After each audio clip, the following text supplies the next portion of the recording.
All right. Hello and welcome, everyone. Thank you so much for joining. My name is Jessica Mulcahy, and I am a health educator for community health at Atlantic Health System. Today's webinar, What's the Matter with Your Bladder, is presented by Amy Gargan and Lindsay Lindquist, who are both physical therapists with our Atlantic Rehabilitation. Before we begin, I have a few announcements. This webinar is being recorded and will be shared in its entirety on our website. All participants are muted. If you have a question, please use the Q&A button and use the chat feature for comments. We will try to get through all questions at the end of the presentation. And here's a reminder to all to take care of your heart health. Atlantic Health System Heart Care provides award-winning, nationally recognized cardiovascular treatment services. We treat our patients and their loved ones with compassion and dignity as we navigate these complex medical conditions together. You can find out more about our heart care screening and treatment services by visiting atlantichealth.org/heartcare info or call us for a cardiac specialist at 1-800-247-9580. And with that, I am going to turn it over to you ladies. Let me just switch. Hi, I'm Amy Gargan. I'll be one of the presenters today. So we are talking about what's the matter with your bladder. This is generally about pelvic health and wellness. So thank you for joining us today. Like I said, I'm Amy. I am board certified in orthopedics, but I obviously also treat pelvic health, and I've been doing that since 2019. I am a teaching assistant for Herman & Wallace, which is one of the companies that provides continuing education for pelvic therapists, and I'm at the Paramus location. Good morning, everyone. I'm Lindsay. I've been a PT since 2008. I've been treating pelvic health since 2019, and I am in the Pompton Plains location. All right, so I'm going to start us off. We're going to talk about a healthy bladder. So why is a healthy bladder important? It decreases societal anxiety. So how many of us have been to the park with our kids, our grandkids, whoever, and your first thought is, where's the restroom, right? So by having a more healthy bladder, you're able to participate in the community without that fear of being away from a restroom. You want to decrease the nocturia, which is waking from your sleep to urinate or to empty your bladder. Whenever you wake up in the middle of the night, it might be dark, you might have stuff on the floor. That increases the potential for falls, which we all know can create another cascade of events. Also, it obviously interrupts your sleep, which isn't great for your health either. And then it also decreases the associated costs like leakage pads, doctor visits, the depends, all of that. And you can have a potential link to anxiety and depression actually, whenever you have some of these issues going on, likely because of all of the above mentioned comments. So we'll go to the next slide. Okay, so if you're wondering how common bladder conditions are, we have some numbers. In 2008, over 45% of the world population, adults over 20 years old, were affected by lower urinary tract symptoms. And most likely you've experienced a UTI. It's one of the most common reasons for treatment in adult primary care. And it's the most common infectious disease among women worldwide, behind intestinal disease. And globally, bladder cancer is the 7th most common cancer in men and 17th in women. And bladder cancer is associated with the highest lifetime cost per patient of any other type of cancer, and it's estimated about $3.4 billion in the US. Next slide. So we talked about the importance of a healthy bladder, but what exactly defines a healthy bladder? So you want to shoot for approximately 8 micturitions or emptying of your bladder per day, which is about every 3 or 4 hours. And then you want to have 1 or fewer micturitions at night. So again, decreasing that nocturia that we talked about earlier. You want the stream to be strong and continuous, and you want to be able to delay that voiding if necessary. So if you are at the park, for example, and you feel like you're having to go to the restroom, you want to be able to voluntarily delay that. The next slide. Okay, so here's a brief anatomy review for everyone. When we're talking about the bladder, what are we talking about?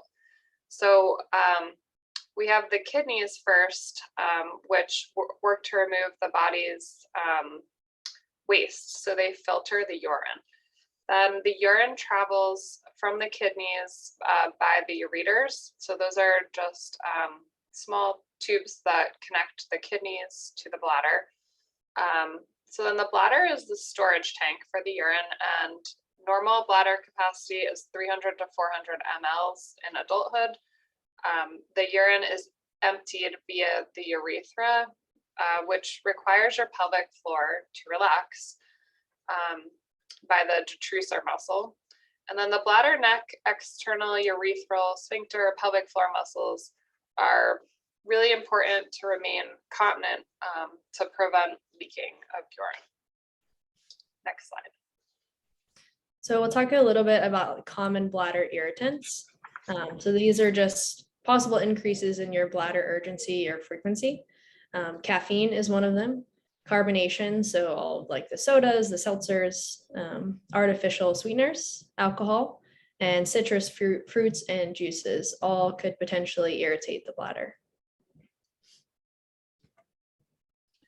Okay, so if you have problems with your bladder, maybe you've thought, if I just drink less water, then I would have less urgency or desire, feeling like I need to go to the bathroom. But it's actually quite opposite. If you restrict your fluid intake, then your urine will become more concentrated, and that will irritate the lining or the mucosa of the bladder. So a lack of water is also not healthy for anyone because it increases headaches, the risk of bladder cancer, colorectal cancer. It's linked to an increased risk of fatal coronary heart disease and increased mortality in hospitalized elderly. So we would like to kind of dispel the rumor that in order to go less, you should drink less. So we actually need to continue consuming enough water. Next slide. So the general fluid intake is half your body weight in ounces. So if you weigh 150 pounds, you want to do 75 ounces of water. Limitations with this recommendation, however, for the obese population. So then the recommendation becomes to lose weight to a more healthy BMI and then follow that guideline. And you don't necessarily want to, like, let's say you're trying to get 75 ounces of water and right now you're drinking like 30 ounces of water. You don't want to increase to 75 today. Like, you have to increase gradually so as not to overwhelm your bladder. Because you might, if you increase your water really suddenly, then you might have a little bit more urgency. So just increase gradually to get to that 75 ounces or whatever your recommended intake of water might be. Okay, so a couple healthy bladder tips. The first one is to take your time when urinating. Do not rush, as it can make the pelvic floor muscles tighten up and your bladder might not fully empty. You can also elevate your feet using a device called a squatty potty that are sold in stores, or you can have a stool while sitting on the toilet. You're going to want to lean forward, rest your arms on your thighs, and relax your belly. And that position will help your pelvic floor muscles to relax, and it should allow your bladder to fully empty.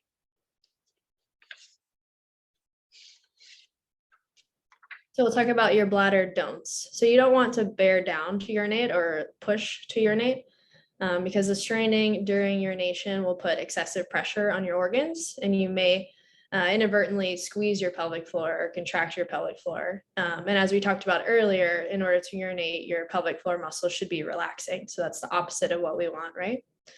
You don't want to do Kegels during urination. So you might have heard that you can like test your pelvic floor by trying to stop the stream of urine. While that's a good cue to get those muscles to fire, you don't want to do it too much while you're actually urinating, because that can confuse the bladder and may actually prevent it from fully emptying, which then would increase the risk of UTIs. You also don't want to just in case pee. Say like you're going to, I don't know, on a road trip or something like that. You don't want to go just because you're going on a road trip, which I know is hard for all of us. But it's really best for your bladder to not do that, to only go when you have the urge and when your bladder is full. You also don't want to hold it too long. So you don't want to wait too long to empty your bladder, because you might actually become desensitized to that urge feeling over time. You also don't want to hover over the toilet, which again is hard for us, especially if we're in a dirty restroom. But that prevents, again, the pelvic floor muscles from fully relaxing, which is what we need in order to urinate completely.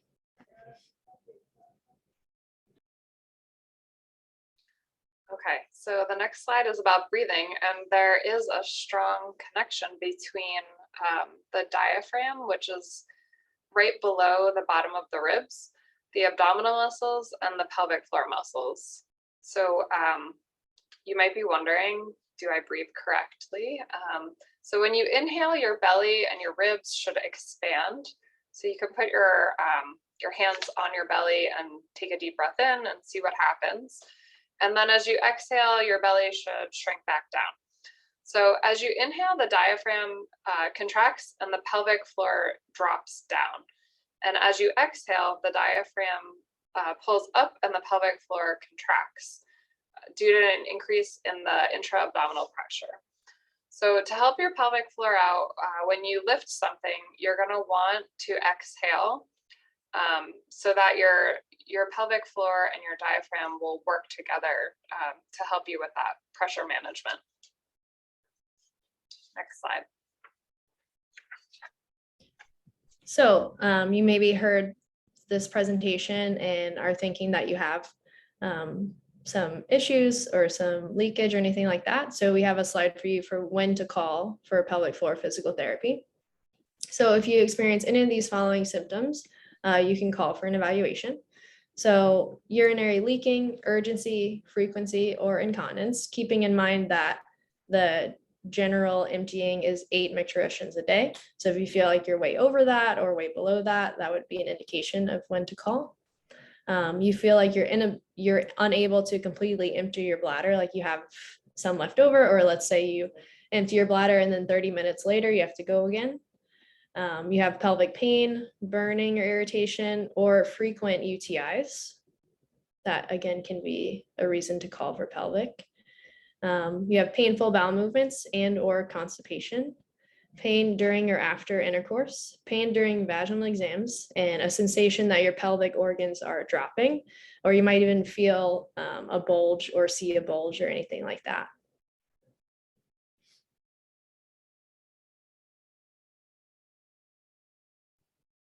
So these are just our references that we used for some of the stats that we gave you earlier.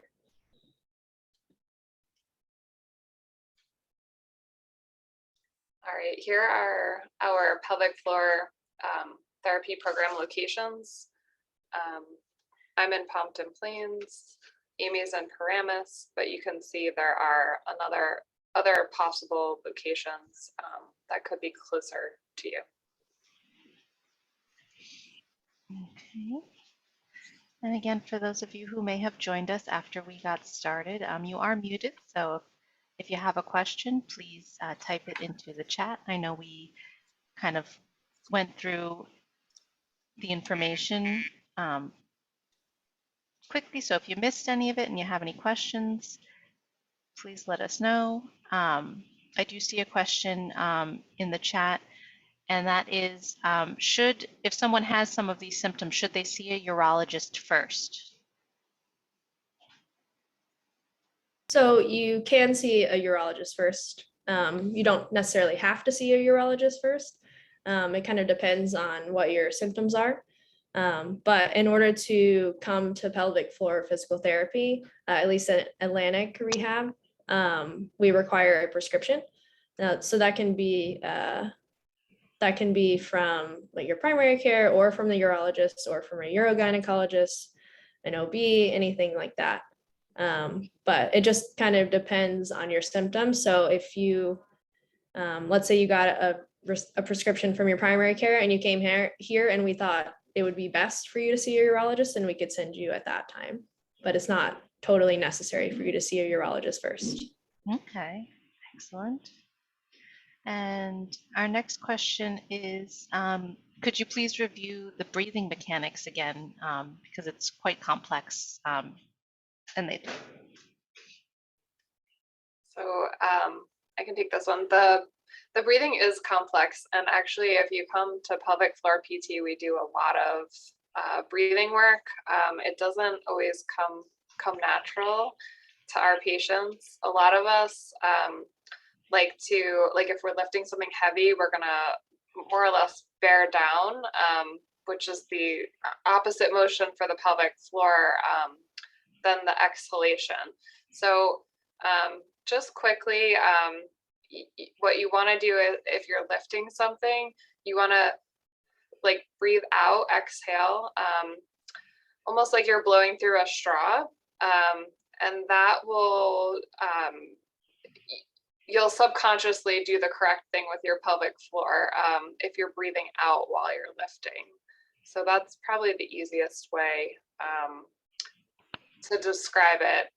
But definitely if you come to pelvic floor PT, it's something that we do a lot of. Does that answer the question? I think so. And then our next question is, do you have any additional suggestions for someone who is in their 90s and may be feeling the urge to urinate frequently during the night? I know you talked about some tips, but.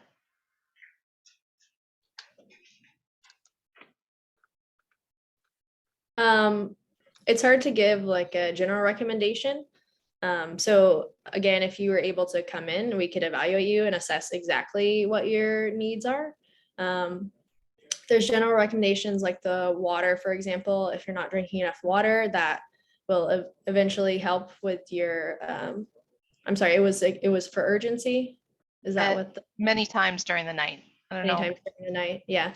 So if you probably increase your water intake slowly during the day, that would start to help. Also, if you decrease some of the bladder irritants that we talked about, I don't know if you're drinking like caffeine or carbonated beverages or anything like that.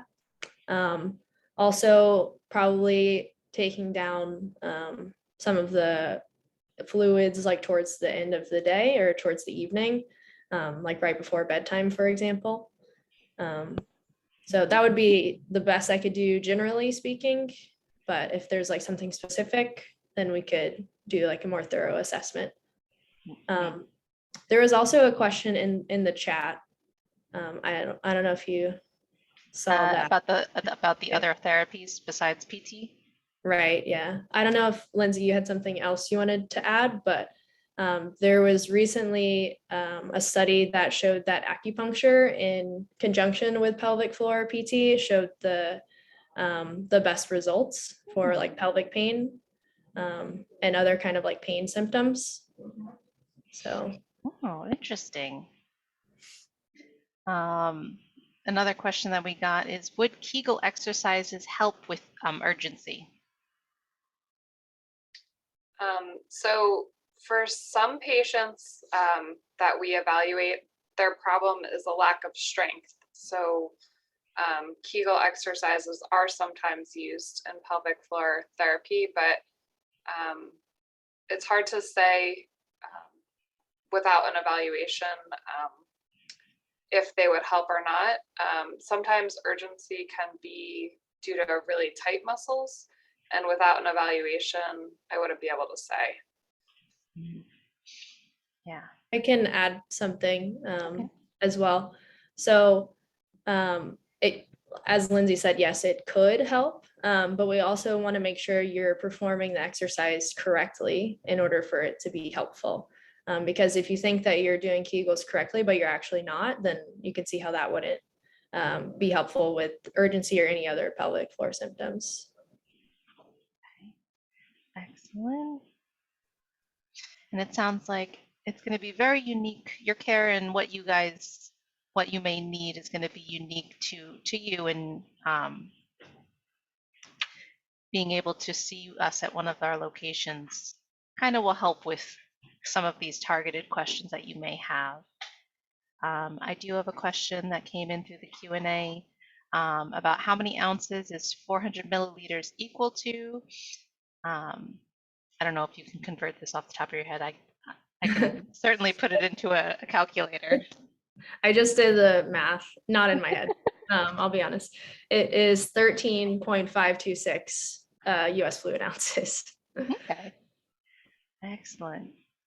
And I know the next question is, and it might be related to one of the previous questions, but would drinking diet tonic water at dinner and after be an irritant for someone's bladder and increasing the need to urinate frequently during the night? Definitely, that's a carbonated beverage, so there is an increase in the need to urinate after you drink something like that. Could do an experiment and not drink it for a week and see what happens. And is there commonly a time before, like how many hours before someone perhaps goes to sleep that you would recommend avoiding some of these irritants, or just cutting them out completely? That's always a hard question. I usually recommend that 2 hours before bedtime, you pretty much reduce any intake of any fluids if you're having these symptoms. I don't know, Amy, what amount of time do you give? Yeah, I agree. It's usually the 2 hours. Yeah, and then if you have a lot of bladder urgency frequency, I would recommend just drinking water for a period of time, and then maybe adding in maybe one carbonated beverage and see how your body responds. Because it is very individual, where some people can drink a couple of carbonated beverages and some people can't. So hard to say, but you could experiment with it a little bit. Yeah. And this next question, I'm jumping around a little bit, but the next question ties into the carbonated. And someone asks, why does carbonation irritate the bladder? So carbonation is irritating to the bladder mucosa, which is the lining of the bladder. Also, it's the chemistry of the carbonation that is effective or affecting the bladder. Like the bubbles essentially are taking up more space because it's air versus water is just fluid. So that's making that irritates the bladder mucosa because it's trying to recognize it as water, but it's not, if that makes sense. Okay. I don't know if you have something to add, Lindsay, or if you want to clarify my rambling. I think you did a really good job. All right, excellent. And the next question is, this person said that they found pelvic PT went beyond their pelvic area and included the hips and legs strengthening. They asked, would you be able to describe what to expect during an evaluation? Which is a great question. So during a pelvic PT eval, we're going to ask first questions about your history, about the problem that you're currently having. We ask a lot of, questions in regards to like previous childbirth, any pain throughout your lifetime. We go pretty deep with the questions, and then we'll do an examination of your posture, like a total body screen, hip strength, hip mobility, spine, because this all relates to the pelvis region. So finally, during the eval, we'll do an internal pelvic exam if we need to assess the muscles internally. So that's kind of, there's variation depending upon what you're coming in for. Not everyone gets an internal exam. We can, of course, do that subsequent treatments if we need to. So we usually tailor the examination to why the person's coming. And of course, it's all up to the patient what they're comfortable with, and we'll make our recommendations. Mm-hmm. Great. Oh, so back to the question. So yes, pelvic floor PT does include hips, legs, back. It's a whole body approach.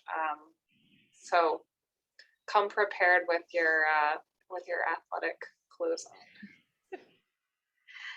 All right. And the next question, in order for pelvic floor therapy to be effective, does it have to be internal as well as external?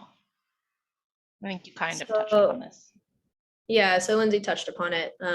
It does not have to be internal. It can be just external. Obviously, it's more effective if the patient is on board. Like we're certainly not going to force anyone into anything, because that would just increase the patient's stress and anxiety, which would in turn increase their urgency and symptoms, right? So no, it does not have to be internal. However, depending on your symptoms, it's really difficult to get a gauge of exactly what's happening without the internal exam. Mm-hmm. So that's a specific discussion for you to have with your therapist, just depending on what your symptoms are, what your comfort level is, and all of these things. All right. Excellent. And the next question is, do you treat men with leakage due to prostate surgery? Yes, All it's a right. good question. Yeah. And then the next question is about needing a prescription to come see you. And you do need a prescription from a clinician to come see you for physical therapy, correct? Yes, you need a prescription from a doctor, but does not. The question earlier was specifically a urologist, so it does not have to be specifically a urologist, just a doctor. Yep. Yeah, I know I think my primary care was able to write one for me when I needed to go for back pain, not pelvic floor, but anything that you guys need. You guys do a whole lot in all of your sites. It's more than just pelvic floor. It's a lot of really great services going on. And the next question is, does having a hysterectomy affect the bladder function? It can. So we do treat a lot of patients who've had previous surgeries or who are currently planning on having a surgery. So when, depending upon the type of hysterectomy and how much is removed, the anatomy changes. What once was occupying space has been removed. So the bladder, a lot of things can change with the bladder. So it would be a good time to come in for an evaluation. All right, excellent. I'm looking to see if we missed any questions. We have gotten a couple people who have reported that they have used services through Atlantic Health and that they were very happy with it. So thank you for sharing that you guys had some positive experiences with us. And I think, oh, there was a question about water. So is it, I guess the question would be, is water the only liquid that counts as far as something that you can drink that won't irritate your bladder, especially in the evening hours? In the evening hours, I would lean towards water, but the slide earlier where we did the math, the 75 ounces total if you're 150 pounds, that's general fluid intake. However, 2/3 of that total number should be pure water. So whatever calculus we need to do to figure that out, we can. All right. Perfect. And I think that was all of the questions that we got. And again, thank you guys for sharing your expertise, and thank you to everyone who's participated. You guys had some great questions. And I think, oh, we just got one more in. Could you cover some of the reasons that someone might be having incontinence?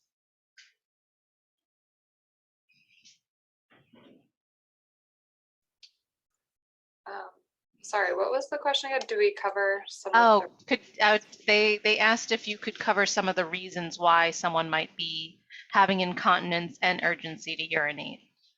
Okay, so it can be muscular weakness, and the weakness could be due to a number of issues. Um, it could start in the childbearing years and kind of progressively worsen. It could menopause can drastically change the pelvic floor muscles. So that's a big change that can really weaken the muscles. It could also be when the muscles are too tight due to different conditions. You can have incontinence because if the muscles are always tightening, they don't support the pelvic floor adequately. So the reasons for incontinence can really vary, all the way from extreme tightness to extreme weakness and other conditions in between too. Amy, do you have anything else for that one? I think you covered most of it. Yeah, there are so many different reasons for why. A lot of it can be post-surgical, it can be post-menopause, can be postpartum. Yeah, there are so many different reasons. Yeah. And I think, are we able to share a copy of these slides with participants so that they can have some notes for themselves? Yeah, definitely. All right. And I think the last question that we've received is fruit infused water okay? Does that change anything as far as bladder irritation? That can change things depending on what kind of fruit. Because remember on one of the previous slides, the bladder irritant slide, citrus fruits and juices could be a common bladder irritant. So if you're infusing it with like oranges, for example, that might change some things. But fruit infused water would certainly be better than like soda or something like that, right? Yeah, excellent. All right. And I think we've gotten a couple thank yous. I don't think we have any additional questions. But if anyone has any questions after the program, you can always reach out. You can send an email to communityhealth@atlantichealth.org, and I can forward those questions to Amy and Lindsay to get you some answers. And I think with that, lots of thank yous. All right. So I think with that, we can conclude today's webinar. Thank you for joining us, and a special thank you to Lindsay and Amy for dedicating your time and expertise today. If you have any additional questions or any comments, you can send an email to communityhealth@atlantichealth.org, or you can give us a call at 1-844-472-8499. Thank you and have a wonderful day, everyone.